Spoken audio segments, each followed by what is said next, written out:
Kasi makita ng nanay ko. Masasabi ko lang naman simple lang. Hindi masaya, malungkot.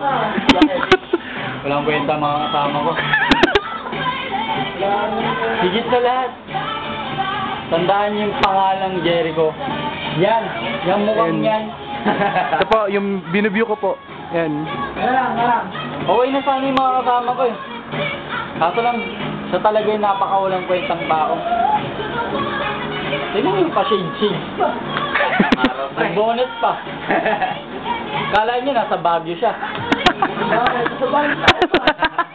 Kaya na gago, di ba niniwalang ko yun? Hindi, ibig ko sabihin, Bagyo.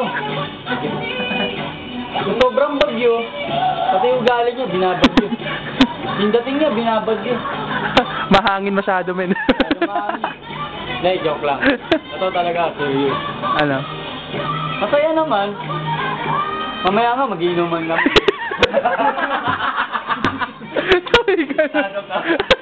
Sige, guys, lang yan. Ito lang po yun, masaya. Nabili ko na yung tambo, ha? Ayan yung tambo. Wait lang, steady ka lang, ha?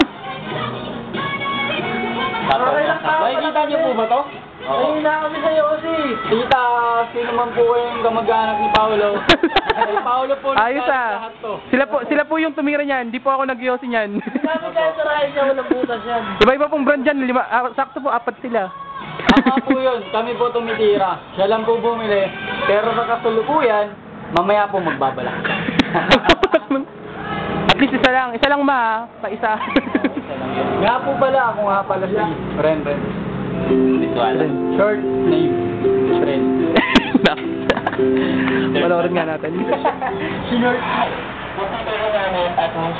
Yan na po. Second day po sa Baguio. Paalis na po kami. Yun po yung mga kasama ko. Ano lang, napunta lang sa site? Upload ko to sa YouTube pag kaya ko. Marami naman tayo. Ito po yung tanawin dito. Maganda po yung tanawin dyan. Huwag ko tatag sa'yo? Paggabi, naninigarilyo tayo. O Korea, ano sa'yo? Masahan ko rin, tagpo na rin. Talaga mo lang kayo rin. Ayan. Ayan na po yung labas. Nasahan, tagpo sa'yo.